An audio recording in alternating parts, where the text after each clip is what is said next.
Good evening सब लोग को। सब लोग अपने कैमरे को ऑन रखेंगे।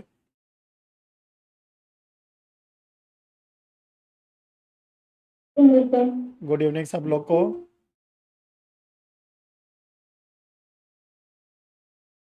आज देखिए डियर स्टूडेंट, आप लोग के जो स्पेशल क्लास है वो जो लेटेस्ट अमेंडमेंट हुए हैं, जो लेटेस्ट केस हुए हैं, उसी पर बेस है। नमस्कार नमस्कार। पीडीएफ जो भेजे ना सर, वो पूरा धुंधला था, मतलब पढ़ नहीं पा रहे। सेकंड टाइम तो भिजवा दिया था हमने ना, देख लीजिए उसको। नहीं, थोड़ा सा एक होता है ना सर, क्रिस्टल क्लियर पढ़ नहीं पाए। चलिए, आज का जो आप लोग का क्लास है वो ध्यान रखिएगा, लेटेस्ट अमेंडमेंट और लेटेस्ट केस ला पर है। और देखिए, जो आज आप लोग के बीच में हम डिस्कस करेंगे ये 100% आने वाले एग्ज़ाम में आएगा। ठीक है, गुड इवनिंग गुड इवनिंग। 100% आने वाले एग्ज़ाम में आएगा।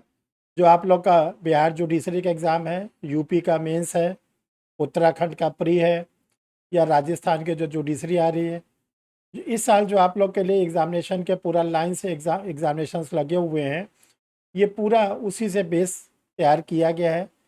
किसी भी रूप में आ सकता है, इंटरव्यू के फॉर्म में आ सकता है, मेंस में आ सकता है। इसको आज आप लोग एक एक करके देखिएगा, समझिएगा। और नेक्स्ट जो संडे आएगा 12 मार्च, सभी लोग इसको नोट कर लीजिए। जो नेक्स्ट संडे आएगा 12 मार्च, 12 मार्च को शाम को 7 बजे आप लोगों के बीच में एक साइकोलॉजिस्ट आएंगे, लेडीज़, महिला। वो जो साइकोलॉजिस्ट आएंगे वो आप लोग को ये बताएंगे कि इंटरव्यू के प्रिपरेशन में आपको क्या क्या सावधानी बरतनी है। वो एक बहुत ही मानी जानी साइकोलॉजिस्ट हैं और उन्होंने बहुत से जुडिशल ऑफिसर्स को अभी तक गाइडेंस भी किया है, और बहुत से जुडिशल ऑफिसर उनके गाइडेंस में सेलेक्ट भी हुए हैं। तो वो आप लोग के बीच में परीक्षा रिफ्रेशर यूट्यूब चैनल पर रहेंगे। और आप लोग अपने फ्रेंड्स को, परिचितों को भी बता दीजिएगा कि जिन लोगों ने परीक्षा रिफ्रेशर यूट्यूब चैनल को सब्सक्राइब नहीं किया वो सब्सक्राइब कर लेंगे। क्योंकि अगर किसी कारण से आप क्लास में डायरेक्ट नहीं जुड़ पाए तो फिर आप यूट्यूब चैनल पर उस वीडियो को तभी देख पाएंगे जब आपके पास परीक्षा रिफ्रेशर यूट्यूब चैनल का सब्सक्रिप्शन रहेगा। ठीक है, नेक्स्ट संडे उनसे बात हो गई, फाइनल हो गई। और उसके जो अगला संडे आएगा 19 तारीख को, उसमें एक जुडिशल ऑफिसर्स आप लोग के बीच में रहेंगे और वो आप लोग को प्रॉपर गाइड करेंगे। और वो बिहार के जुडिशल ऑफिसर्स हैं, सीनियर ऑफिसर हैं। वो आप लोग के बीच में रहेंगे, आप लोग से बात करेंगे। तो देखिए, 2 शेड्यूल्स तो आप लोग का फाइनल है। एक तो आज का जो क्लास है, फिर 12 का है, और 19 वाला भी 99% ही फाइनल समझिएगा। जब और नज़दीक डेट आएगी तो आपको टाइम भी बता दिया जाएगा। चलिए डियर स्टूडेंट, आप लोग रेडी हो जाइए। देखिए आज क्या आप लोग के सामने रखा जा रहा है, क्या बताया जा रहा है, इसको आप लोग ध्यान से देखें। देखिए, एक इम्पॉर्टेंट डिसीजन ये आया है विधानसभा के अध्यक्ष का। देखिए, जो उत्तर प्रदेश की विधानसभा है उसके जो अध्यक्ष हैं सतीश महाना जी, उन्होंने अभी 3 मार्च 2003 को, आज हम लोग 5 मार्च में चल रहे हैं और 2 दिन पहले 3 मार्च 2003 को उत्तर प्रदेश विधानसभा के अध्यक्ष सतीश महाना ने 19 साल पहले एक मामले पर 6 पुलिसकर्मी को सजा सुनाई। उन्होंने सजा सुनाई, क्या कराया, इस सब से हम लोग को ज़्यादा मतलब नहीं। हम लोग को ये जानना है क्या विधानसभा के अध्यक्ष को किसी भी प्रशासनिक व्यक्ति को सजा सुनाने का अधिकार है या नहीं। ये सबसे महत्वपूर्ण मैटर है और इसी से रिलेटेड आप लोग के एग्जामिनेशंस में क्वेश्चंस भी आएंगे कि जो स्पीकर होते हैं विधानसभा के, उनको क्या कोई राइट्स है कि नहीं है। इसी को लेके हम लोग पहला केस आज डिस्कस करने जा रहे हैं। तो हेडिंग डाल लीजिए, विधानसभा ने दी 6 पुलिसकर्मी को सजा। विधानसभा ने दी 6 पुलिसकर्मी को सजा। नूतन जी क्लास में जुड़ गए, कोई दिक्कत तो नहीं? चलिए ठीक, इसी तरह अब आप, चलिए ठीक है, अब अगले कल से आप इसी तरह क्लास करेंगे। तो देखिए इसमें क्या मैटर था, इस लॉ को फॉलो किया गया क्या, कॉन्स्टिट्यूशन में कोई प्रोविज़न है, हम लोग इसको एक एक करके समझेंगे। और देखो एक चीज़ आप लोग समझो, जो विधानसभा का स्पीकर होता है उसका भी स्टेटस हाई कोर्ट के जस्टिस के बराबर होता है। ऐसा तो नहीं होगा कि उन्होंने अपने अधिकार का अतिक्रमण किया होगा, ब्रीच ऑफ द ड्यूटी। तो उन्होंने दिया तो डिसीजन अपने अधिकार के तहत है, तो उनको ये अधिकार कहाँ दिया गया है, किस आर्टिकल में दिया गया है या किस लॉ में दिया गया है, और ये मैटर क्या था, इसी को हम लोग डिस्कस करेंगे। देखिए, यूपी का एक शहर है कानपुर। कानपुर में 19 साल पहले एक एमएलए होते थे जो आज के समय में एमएलसी हैं। उनका नाम है सलील बिश्नोई। सलील बिश्नोई 19 साल पहले यूपी में उस समय चीफ मिनिस्टर होते थे मुलायम सिंह यादव, जो अभी इस साल उनकी डेथ हो गई। उनके चीफ मिनिस्टर पीरियड की बात है कि जो सलील बिश्नोई थे वो किसी काम को प्रोटेस्ट करने के लिए जिलाधिकारी के समक्ष गए थे, कानपुर के कलेक्टर के सामने। और उसी समय 6 पुलिसकर्मी ने उनको पकड़कर उनकी पिटाई की थी। और मेडिकल रिपोर्ट में ये आया था कि उनके फ्रैक्चर हुए थे, काफ़ी उनको चोट लगी थी। तो उन्होंने इसके एफआईआर भी की थी। और साथ साथ मेन मैटर ये था कि उस समय विधानसभा का सत्र चल रहा था। विधानसभा का सत्र चल रहा था। तो देखिए संविधान क्या कहता है। संविधान ये कहता है, अनुच्छेद 105 कॉन्स्टिट्यूशन की आर्टिकल 105 कहती है कि जब लोकसभा या राज्यसभा हाउस में रहती है तो किसी भी मेंबर को हाउस में सेशन चलने के 40 दिन पहले और 40 दिन बाद तक गिरफ्तार नहीं किया जाएगा। लोकसभा और राज्यसभा के मेंबर के बारे में कहा गया है प्रिविलेजेस, विशेषाधिकार, आर्टिकल 105। इसी तरह का विशेषाधिकार राज्य के जो विधायक एमएलए होते उनको भी दिया गया आर्टिकल 194। संविधान के अनुच्छेद 105 में जो ये अधिकार दिया गया है, ये अधिकार दिया गया है संसद सदस्यों को, जिसको हम लोग एमपीज कहते हैं। और उसी प्रकार का जो राइट्स है वो दिया गया है 194 में। और 194 में जो दिया गया है वो दिया गया है विधानसभा के अध्यक्ष को। अब वो मैटर ऑर्गेनाइजेंस में आया कि जब हाउस चल रही थी तो हाउस चलने के दौरान कैसे पुलिसकर्मी ने उनकी पिटाई करके उनको कस्टडी में ले लिया, ये तो अनकॉन्स्टिट्यूशनल है, ये तो गैर संवैधानिक है। ये मैटर पेंडिंग था, चलता रहा। 3 मार्च को, जो अभी 2 दिन पहले आया है, तो उत्तर प्रदेश के विधानसभा के अध्यक्ष थे सतीश महाना जी। उन्होंने विधानसभा को न्यायालय का रूप दिया, वहाँ पर एक टेम्परेरी कारागार बनाया और विधानसभा का जो उनका कक्ष है, केबिन है, उसी के बगल में कटघरा बनवाया। जैसे आप लोग कोर्ट में देखते हैं कस्टडी बॉक्स होती है जहाँ पर एक्यूज को रखा जाता है। और उन्होंने शून्यकाल में, 0 आवर, देखिए जो 0 आवर है ये कॉन्स्टिट्यूशनल वर्ड है। ये दिन में 12 बजे से 1 बजे के टाइम को 0 आवर बोला जाता है।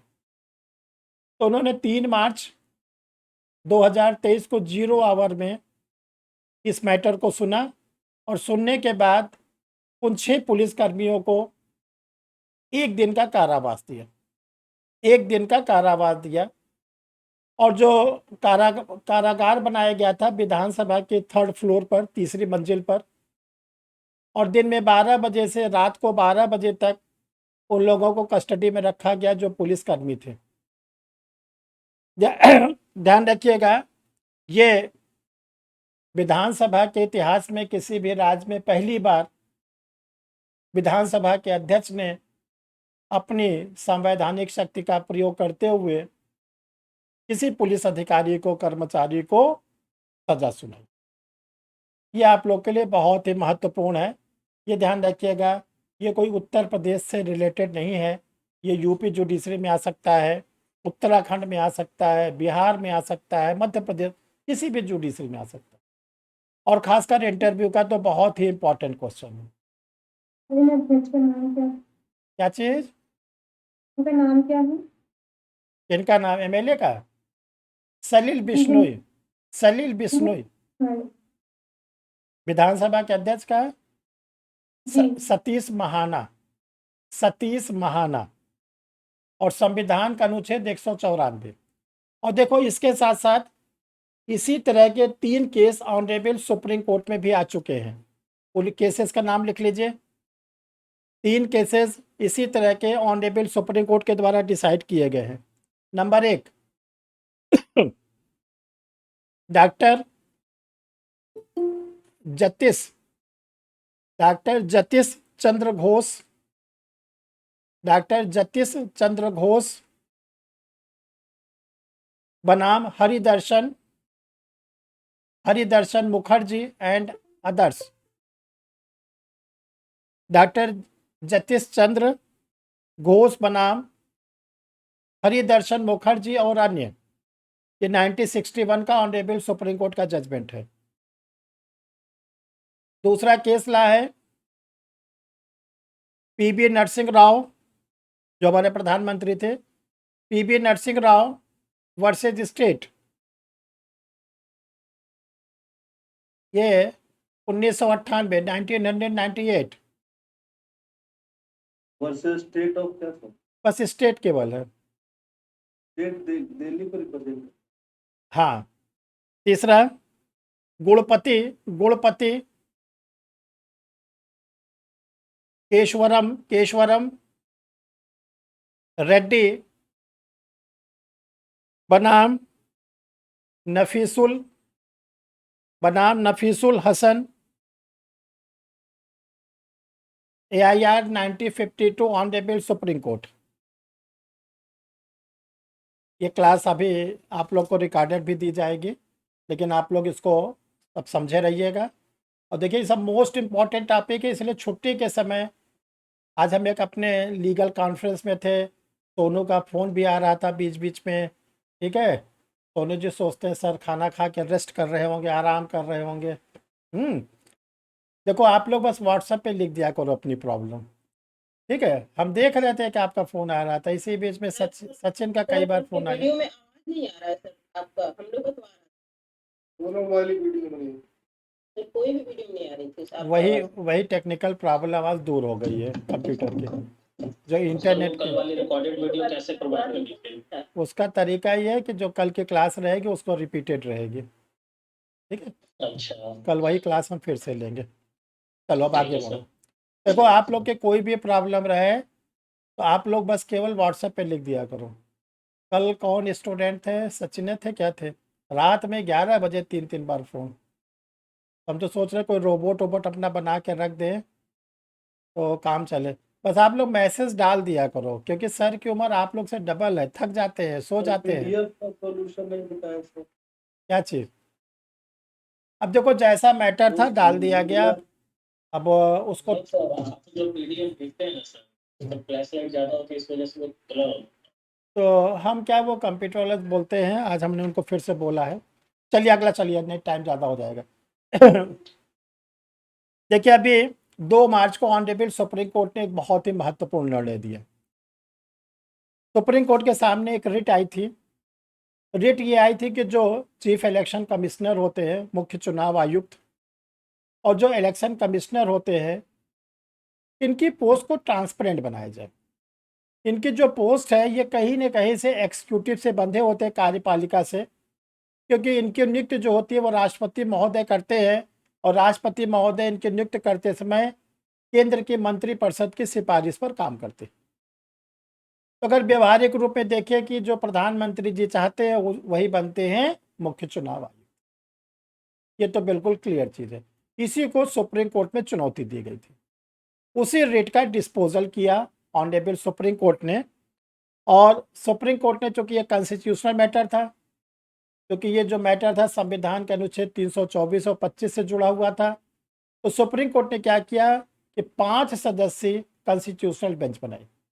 5 जजेस की एक बेंच बनाई जिसको कॉन्स्टिट्यूशनल बेंच कहते हैं, और उसके चेयरमैन बनाया न्यायमूर्ति KM जोसेफ। न्यायमूर्ति KM जोसेफ, इन्होंने 2 मार्च को अपना डिसीजन सुनाया। देखो डिसीजन आप लोग को सबको मालूम होना चाहिए।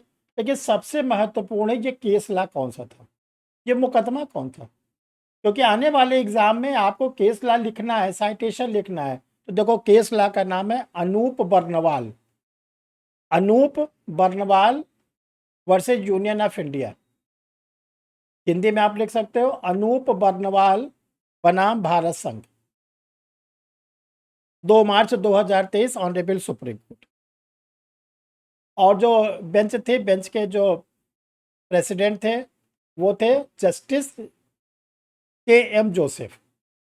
देखिए इस बेंच ने ये निर्णय दिया, 5 जजेस की बेंच थी, कि जो चीफ इलेक्शन कमिश्नर होते हैं, मुख्य चुनाव आयुक्त, और एक मुख्य चुनाव आयुक्त होते हैं और 2 होते हैं चुनाव आयुक्त, इन सभी का अपॉइंटमेंट अब किया जाएगा कोलेजियम सिस्टम से।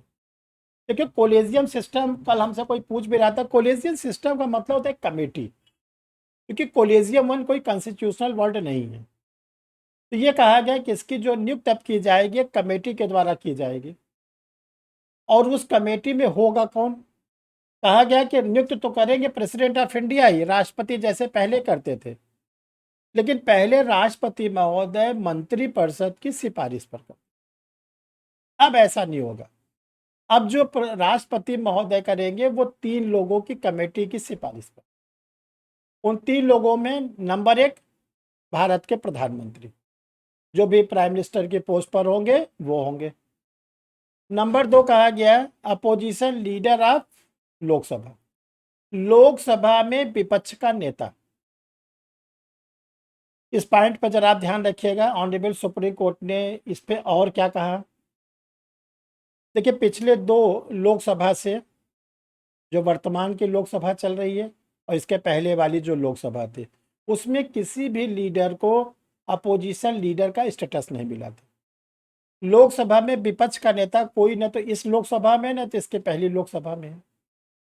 इस समस्या का समाधान सुप्रीम कोर्ट ने कह दिया कि अगर लोकसभा में विपक्ष का नेता का दर्जा स्टेटस किसी को नहीं दिया गया है, तो जो political party largest political party होगी अपोजिशन की, यानी लोकसभा में जो राजनीतिक दल सबसे बड़ा राजनीतिक दल होगा विपक्ष में, उसका जो अध्यक्ष होगा, जिसको रिप्रेजेंट करने के लिए लोकसभा में बोला गया है, वो बनेंगे लोकसभा में विपक्ष का नेता माना जाए। तीसरा कहा गया चीफ जस्टिस ऑफ इंडिया, जो भारत के मुख्य न्यायाधीश होंगे वो ही इस कमेटी में होंगे। अब आप लोग इसको मेंस में कैसे लिखोगे, और यूपी जुडिशरी हो रही है, 100% आएगा, नोट कर लो। जो बिहार का आप लोग का मेंस होने जा रहा है, प्री होने जा रहा है, कहीं न किसी रूप में आएगा, मेंस में आएगा। बिहार का एपीओ का इंटरव्यू होने वाला। देखो एग्जाम तो 2023 में इतना लगा हुआ है कि पूछो मत।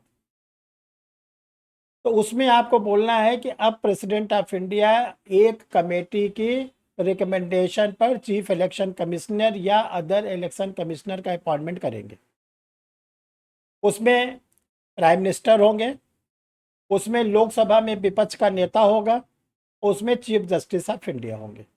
और ये कहा गया अगर लोकसभा में विपक्ष का नेता का दर्जा किसी को नहीं दिया गया है, जैसे वर्तमान में नहीं दिया गया है, तो ऐसी स्थिति में जो पॉलिटिकल पार्टी लोकसभा में लार्जेस्ट अपोजिशन पार्टी होगी, दैट इज कांग्रेस, जैसे वर्तमान में, उसके लीडर को उस कमेटी में रखा जाए। एक चीज। दूसरा, ऑनरेबल सुप्रीम कोर्ट ने कहा है कि जब तक संसद इस विषय पर कानून नहीं बना देता, क्योंकि देखो जो सुप्रीम कोर्ट ऑर्डर करता है उस पर संसद को कानून बनाना पड़ता है। अब इस पर संसद 2 महीने में कानून बनाता है, 10 महीने में कानून बनाता है, तब तक ये प्रणाली लागू रहेगी। जब तक संसद इस विषय पर कानून नहीं बनाता, तब तक आज के डेट से, यानी कि जो 2 मार्च के बाद अगर किसी चुनाव आयुक्त का पद खाली होगा या मुख्य चुनाव आयुक्त का पद खाली होगा, तो जब तक संसद कानून नहीं बनाता यही सिस्टम रखा जाए। ये बहुत ही महत्वपूर्ण निर्णय है, हम समझते इसके सब। पहले कौन नियुक्त करता था सर? प्रेसिडेंट करता था मंत्रिपरिषद की सिफारिश पर। ठीक। Anup Barnwal versus union of India, 2 March 2023। चलिए अगला केस देखिए। अगला केस जनवरी का है, 7 जनवरी 2023 का है। अगला केस 7 जनवरी 2023 का है। देखिए हम लोग को संविधान में अब तक कितने संशोधन हो गए हैं? हम लोग के संविधान में अब तक कितने संशोधन हो गए हैं? 105। 103 क्या है? EWS हाँ, देखिए 103 का जो अमेंडमेंट हुआ था 2019 में, इसमें सुप्रीम कोर्ट में 58 रिट आई थी, 58 याचिकाएं आई थी। क्या क्या इस पे एलिगेशन लगा था? एक तो ये लगा था कि जो रिजर्वेशन 50% है वो एक्सीड कर रहा है, क्योंकि EWS यानी फॉरवर्ड क्लास में जो वीकर सेक्शन के लोग हैं उनको 10% रिजर्वेशन दिया गया था। तो इस रेट का ये जो कॉन्स्टिट्यूशनल अमेंडमेंट हुआ था इसको चुनौती दी गई थी। इस पर सुप्रीम कोर्ट ने क्या निर्णय दिया? तो देखो ये मोस्ट इंपॉर्टेंट है जो अब आपको बताने जा रहा है। इसमें आपको केस लॉ याद रखना है और 103 नंबर के संविधान में संशोधन में क्या कहा गया था ये याद रखना। और तीसरा, ये सुप्रीम कोर्ट के जो जजेस थे उनके क्या ओपिनियन थे। तो पहले हम लोग 103 नंबर के अमेंडमेंट को पढ़ लेते हैं। देखो जो 103 संविधान संशोधन अधिनियम है 2019 का, इसमें पार्लियामेंट ने ये अमेंडमेंट किया था जिसको राष्ट्रपति महोदय की अप्रूवल भी मिल गया था। उसमें यह कहा गया था कि जो फॉरवर्ड क्लास के लोग हैं उनमें से बहुत से लोग पिछड़ गए हैं, तो उनको 10% का 10% का रिजर्वेशन दिया जाए गवर्नमेंट सर्विसेज में और एजुकेशनल इंस्टीट्यूशन के एडमिशन में। इनका नाम दिया गया EWS, economically weaker section. Bill amendment pass हो गया, फिर इसको ऑनरेबल सुप्रीम कोर्ट में चुनौती दी गई। तो ऑनरेबल सुप्रीम कोर्ट ने जो डिसीजन दिया उस केस का नाम क्या था? जनहित अभियान। केस का नाम है जनहित Abhiyan versus union of India. जनहित अभियान बनाम भारत संघ। देखिए जो केस था ये 7 जनवरी 2023 को ऑनरेबल सुप्रीम कोर्ट ने इस पर डिसीजन दिया और इसमें भी 5 जजेस की बेंच बैठाई गई, 5 जजेस की कॉन्स्टिट्यूशनल बेंच। देखिए आप लोग ध्यान रखिएगा, केशवानंद भारती जो हम लोग के कॉन्स्टिट्यूशन का सबसे महत्वपूर्ण केस है, इस केस के बाद ये डिसीजन दिया गया कि अब जो कॉन्स्टिट्यूशनल बेंच होगी 5, 7 या 9 से ज़्यादा न्यायाधीश अब नहीं बैठेंगे। तो इस मैटर पर जनहित अभियान में 5 जजेस को बैठाया गया। तो 5 जजेस जो बैठे थे उन्होंने 3:2, 3 जजेस ने कहा कि सरकार का जो 103 कॉन्स्टिट्यूशनल अमेंडमेंट बिल था जिसको एक्ट का रूप दिया गया वो सही है। यानी 3 जजेस ने कहा कि जो 10% EWS का रिजर्वेशन है ये वैध है, लीगल है, और 2 जजेस ने अगेंस्ट में दिया डिसीजन। तो देखिए इसमें से 3 जजेस जो थे, जस्टिस दिनेश माहेश्वरी, जस्टिस बेला त्रिवेदी और जस्टिस JB पारदीवाल, ये 3 जजेस ने फेवर में जजमेंट दिया कि गवर्नमेंट का जो डिसीजन है वो सही है। अगेंस्ट में किसने दिया? 2 जजेस ने। एक दिया था जस्टिस रविंद्र भट्ट और दूसरा दिया था जस्टिस UU ललित। देखिए यहाँ पे आप लोग ध्यान रखिएगा, जो जस्टिस UA ललित थे उस समय CGI थे और CGI के रूप में उनका ये अंतिम निर्णय, CGI के रूप में उनका अंतिम निर्णय। अब एग्जामिनेशन में किसी भी रूप में ये आएगा तो आप लोग को इसका डिसीजन मालूम रहना चाहिए। केस लॉ का नाम क्या था? Janhit Abhiyan versus union of India. Date of judgment 7 जनवरी 2023। एक और केस हम आज लास्ट में डिस्कस कर दें आप लोग के साथ, और रेडी रहिएगा, जब जब मौका मिलेगा आप लोग खूब आराम करिए। सर आपके लिए खूब तपस्या करते रहते हैं, ढूंढते रहते हैं केस, ठीक है ना। जैसे माता पिता क्या करते हैं, खूब मेहनत करते हैं कि बेटे को खाने में कोई दिक्कत ना हो, तो ऐसे सर दिन रात मेहनत करते रहते हो, आप लोग खूब आराम किया करिए, ठीक है, बिल्कुल मेहनत मत किया करिए, ये सब तो आप लोग का काम है, ठीक है। चलो, जब सेलेक्ट हो जाओगे सबसे वसूली करेंगे, चिंता नहीं करना। अगला केस देखो, अगला केस ये भी बहुत महत्वपूर्ण है, 2 जनवरी 2023 का। देखो ये जो केस है 2023 का, ये नोटबंदी से जुड़ा हुआ है। देखिए आप लोग को मालूम है कि 8 नवंबर एक बड़ी खतरनाक डेट थी, 8 नवंबर 2016। अब अगर 8 नवंबर आता है, सब लोग घबराने लगते हैं, कहीं प्रधानमंत्री जी कहीं आज कुछ फिर ना बोल दें। तो लेकिन भाई देखो, प्रधानमंत्री का पद संवैधानिक पद होता है, ऐसा नहीं कि जब चाहे तब बोल दे, ये तो हम लोग मानव है, घबराते रहते हैं। तो देखिए 8 नवंबर 2016 को हमारे देश के प्रधानमंत्री ने ये घोषणा किया था कि जो 500 रुपए के नोट हैं और 1000 के नोट हैं, अब ये लीगल टेंडर नहीं रहेंगे, अब ये वैध मुद्रा नहीं रहेंगे, अब इनका प्रचलन नहीं होगा। लेकिन अगर किसी के पास है तो उसकी बैंक से अदला बदली कर ले, लेकिन मार्केट में अब नहीं चलेगा। तो देखो इसका सॉफ्टिकेटेड वर्ड है कि अब ये लीगल टेंडर नहीं रहेंगे, ठीक है ना। अब ये लीगल टेंडर मतलब वैध मुद्रा नहीं रहेंगे। इस मैटर को ऑनरेबल सुप्रीम कोर्ट में चुनौती दी गई, और जो चुनौती दी गई उस केस लॉ का नाम है Vivek Narayan Sharma versus union of India, Bharat संघ। विवेक नारायण शर्मा बनाम भारत संघ, 2 जनवरी 2023। देखिए इसमें 5 जजेस की कमेटी बनाई गई ऑनरेबल सुप्रीम कोर्ट की, और जब 5 जजेस होते हैं तो उस कमेटी का नाम होता है संविधान पीठ, कॉन्स्टिट्यूशनल बेंच। और देखो ये जो 5 जजेस है, इसमें से 4 जजेस ने सरकार के पक्ष में निर्णय दिया, 4 जजेस ने सरकार के पक्ष में निर्णय दिया कि जो केंद्र सरकार ने 1000 और 500 रुपए के नोट को लीगल टेंडर मानने से इनकार कर दिया था वो सही है। उन 5 जजेस का नाम है justice V Rama Subramanian, justice V Rama Subramanian,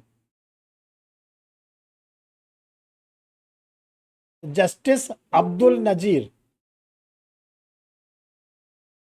justice Abdul Nazeer, justice V R Gavai, justice V R Gavai, justice A S Bopanna, justice A S Bopanna. ये देखो 4 जजेस थे, इन लोगों ने सरकार के पक्ष में निर्णय दिया कि जो केंद्र सरकार के द्वारा 8 नवंबर 2016 को नोटबंदी की गई थी, और याद रखना केवल 500 और 1000 के नोट रोकी गई थी। नोटबंदी का मतलब ही नहीं बता देना कि सब नोट रोक दी गई थी, ठीक है, वो सरकार का निर्णय वैध। लेकिन एक जज साहब थे जस्टिस वी वी नागारत्ना, ये महिला न्यायाधीश थी, जस्टिस वी वी नागारत्ना। इन्होंने सरकार के निर्णय को सही नहीं माना, लेकिन चूंकि जो संविधान पीठ होती है उसमें ऑड नंबर के जजेस बैठाए जाते हैं, विषम संख्या के, 5, 7, 9। ये इसलिए बैठाए जाते हैं कि अगर 5 जजेस की बेंच होगी, जो 3 लोग कह देंगे वो मान लिया जाएगा, इसको बोलते हैं बहुमत का निर्णय। 7 जजेस बैठेंगे, अगर 4 जजेस ने बना दिया, कुछ कह दिया, वो मान लिया जाएगा। 9 जजेस बैठे तो 9 का आधा 5, अगर 5 कह देंगे तो वो मान लिया, क्योंकि यहाँ पर 4 ने कह दिया था कि नोटबंदी का निर्णय सही। अब देखिए जरा से आप लोग इसकी समरी सुन लीजिए। जब आप लोग जुडिशियल का इंटरव्यू दोगे किसी भी स्टेट का, तो जो जज साहब आते हैं सीनियर जज आएंगे, आप जिस स्टेट का देंगे वहाँ के सीनियर जज, तो वो आप लोग से केवल केस लॉ पर ही डिस्कस करते। उन्होंने कहा कि नोटबंदी का ऑनरेबल सुप्रीम कोर्ट का कौन सा केस है, आपने फट से बता दिया, Vivek Narayan Sharma versus union of India. आपसे पूछेंगे उस जज साहब का नाम बताइए जिन्होंने सरकार के निर्णय को गलत ठहराया। इसीलिए सर इतना चिल्ला चिल्ला के बोल रहे हैं आप लोगों के लिए, गलती मत करना। वहाँ पे आपको याद रखना पड़ेगा, आपको बोलना पड़ेगा कि सर उसमें जो जस्टिस वी नागरत्ना थी, उन्होंने सरकार के विपक्ष में निर्णय दिए। तुरंत आपसे पूछेंगे अच्छा उन जजेस का नाम बताइए जिन्होंने सरकार के पक्ष में निर्णय दिए, तो आपको चारों का नाम मालूम होना चाहिए, जो आप लोग को अभी हमने नोट्स में लिखाया। इसी तरह आपसे पूछा जाएगा कि जो चुनाव आयुक्तों के अपॉइंटमेंट के बारे में जो कॉलेजियम का डिसीजन है, उसका नाम आप बता सकते हैं? तो आपको बोलना पड़ेगा जी सर। तुरंत मत कहिएगा हाँ ये कैसे, बोलिएगा जी सर। जब वो बोले कि नाम बताइए तभी आप नाम बताएंगे कि सर उस केस का नाम है Anup Barnwal versus union of India. किस डेट का डिसीजन था? तो आप बोलिएगा सर 2 मार्च का। ये हाई कोर्ट के जजेस आपसे पूरा एज्यूम, और अगर उनका मोर्चा आप संभाल ले गए, क्योंकि देखो आप लोग को जो नंबर देंगे इंटरव्यू में वो हाई कोर्ट के जज साहब देते हैं। बाकी लोग केवल रिकमेंडेशन करते हैं, कैंडिडेट अच्छा है कि कैंडिडेट ख़राब है, कैंडिडेट के अंदर जुडिशल माइंड है, कैंडिडेट का जुडिशल माइंड नहीं है। ये सब केवल जो लोग कमेटी में बोर्ड के मेंबर होते हैं वो केवल क्या करते हैं, रिकमेंडेशन देते हैं। तो आपको जिससे नंबर निकालना है, जिनके पॉकेट से आपको नंबर निकालना है, वो है ऑनरेबल जस्टिस। तो अगर ऑनरेबल जस्टिस को आपने खुश कर दिया उनके आंसर से, तो आपको जुडिशल ऑफिसर बनने से कोई नहीं रोक सकता। और वो आपसे केवल और केवल करंट केस ला पे ज़्यादा डिस्कस करेंगे। देखो जो जज साहब लोग होते हैं उनको ऐसा नहीं कि वो कहेंगे अच्छा आईपीसी के सेक्शन आप 82 बताइए। ये सब पूछने के लिए यूनिवर्सिटी के प्रोफेसर्स को बुलाया जाता है। जज साहब पूरा का पूरा बेस करते हैं केस लॉ पर या अमेंडमेंट पर। जैसे अभी हमने आप लोग के साथ उत्तर प्रदेश विधानसभा का अमेंडमेंट डिस्कस किया, तो ये ध्यान रखिएगा इस तरह की चीज़ों को आप लोग भी कलेक्ट किया करिए। और बाकी हम तो कलेक्ट करते ही रहते हैं, जैसे इकट्ठा हो जाता है हम आप लोग को बता देते हैं कि इस तारीख को सर आएंगे। लेकिन आप लोग भी खुद अपनी ये रिस्पॉन्सिबिलिटी निभाइए। अब आप लोग को एक होमवर्क दे दे रहे, कर डालिएगा। जो अडानी के मैटर पर ऑनरेबल सुप्रीम कोर्ट ने क्या डिसीजन दिया है, क्या कमेटी गठित करने के लिए कहा है, किस केस ला में कहा है? ऑनरेबल सुप्रीम कोर्ट ने अभी 3 मार्च को जो उद्योगपति अडानी हैं उनके मैटर पर क्या कहा है, किस केस ला में कहा है। सभी लोग इसको ढूंढेंगे, ढूंढ के ऑनेस्टी से ग्रुप में सेंड करेंगे, क्योंकि ये भी बहुत ही महत्वपूर्ण है। इसको हम बताना चाहते थे लेकिन हम आपको होमवर्क के रूप में छोड़ दे रहे हैं, आपको इसको होमवर्क के रूप में छोड़ दे रहे हैं। ठीक है डियर स्टूडेंट, आप लोग इसको पढ़िए। फिर आप लोग के बीच में कल से तो रेगुलर क्लास रहेगी, और कल के बाद कल 6 तारीख रहेगी, 7, 8, 9 3 दिन आप लोग की छुट्टी रहेगी। 10 तारीख को आप लोग के अपने समय पे जैसे रेगुलर क्लास चलती है रेगुलर क्लास चलेगी। और देखो जिन लोगों ने लेट में ज्वाइन किया उनको हम बता देना चाहते हैं, जो 12 तारीख आएगी संडे, उस 12 तारीख को इसी समय शाम को 7 बजे आप लोग के बीच में एक साइकोलॉजिस्ट आएंगी, मनोवैज्ञानिक महिला, जो बहुत ही इस समय उनके पास ढेर सारे पीसीएस ऑफिसर बनने वाले स्टूडेंट, सिविल सर्विस की तैयारी करने वाले स्टूडेंट, या इसके साथ साथ जो लोग जुडिशल तैयारी करते हैं वो जाते हैं उनसे एडवाइस लेने। तो हमने उनसे बात कर लिया, वो आप लोग के बीच में आएंगी। और उनको हम क्यों बुला रहे हैं, देखो नाम जो तो क्लियर कर दीजिए, है उनका नाम बता दीजिए। नाम बता दे, मोबाइल नंबर दे दें, उनका सब दे दें, ताकि आने के मोबाइल नंबर नहीं, सिर्फ नाम बता आने के दीजिए ताकि पहले थोड़ा सा। नमस्ते कर लें। क्या करिएगा नाम लेके? अभी तो यूट्यूब चैनल होगा ना, थोड़ा सा देखेंगे। जब आ जाएंगे देख लीजिएगा। चलिए, अभी आप ही ने लिखा था ना, थोड़ा वेट किया करिए हर चीज़ का। तो देखो आप लोग क्या नाम है, 12 तारीख को शाम को 7 बजे, वो हम उनको इसलिए बुला रहे हैं कि जो इंटरव्यू में आप लोग का किसी भी स्टेट का इंटरव्यू, वहाँ एक साइकोलॉजिस्ट बैठते हैं। और अभी हमने इंटरव्यू वाली क्लास में खूब बताया है, मॉर्निंग वाली क्लास में, जिसमें अफरोज जी थे, नीलू थी, ये लोग सब क्लास की हैं रेगुलर। तो उसमें ध्यान रखिएगा, साइकोलॉजिस्ट आप लोग से इंटरव्यू बोर्ड में कुछ पूछेंगे नहीं, लेकिन आपको टक की निगाह से देखते रहेंगे। और सबसे बड़ी समस्या तब आती है अगर साइकोलॉजिस्ट महिला व पुरुष, आपको लगा ये तो कि ये बड़ा खराब लग रहा है, हम ही को देख रही हैं, तो आप बहुत सुंदर नहीं है जो आपको देख रही हैं, आपको इसलिए देख रही हैं, अभी आपके बारे में ओपिनियन बताएंगे कि इनके अंदर जुडिशियल माइंड है कि नहीं है, इनका प्रेजेंटेशन कैसा है। ऐसा भी हो सकता है आप महिला कैंडिडेट हैं और साइकोलॉजिस्ट जेंट्स हैं। तो यही सब बातें वो आपको आगे बताएंगे इंटरव्यू में, आप लोग के बीच में, कि आप लोग को कैसे अपने विल पावर को स्ट्रांग रखना है, कैसे अपना प्रेजेंटेशन रखना है। इससे ये होगा कि आप लोग को एक एक्स्ट्रा चीज़ें मिल जाएंगी। और फिर इसके बाद जब 19 तारीख आएगा तो उसके लिए हमने जुडिशियल ऑफिसर से बोल दिया है, वो हम आपके परीक्षा रिफ्रेशर लॉ क्लासेस के ही स्टूडेंट रहे हैं और इसमें बिहार में सीजीएम की पोस्ट पर हैं, तो वो आप लोग के बीच में आएंगे, वो भी आप लोग को प्रॉपर गाइड करेंगे। ठीक है, और कोई प्रॉब्लम तो किसी को नहीं? तो कल आप लोग के जो क्लास है 6:30 बजे लॉ ऑफ टॉर्ट्स जैसे चलता है वैसे चलेगा, और 8 बजे आप लोग की सीआरपीसी रहेगी। तो आप लोग की जो सबसे बड़ी प्रॉब्लम थी कि कल के क्लास की साउंड नहीं सुनाई पड़ रही है, तो कल आप लोग की वही क्लास रहेगी जो क्लास कल थी, यानी कि क्लास का रिपीटेशन, कोई नया चीज़ कल नहीं पढ़ाएंगे। ठीक है, चलिए, थैंक यू डियर स्टूडेंट्स।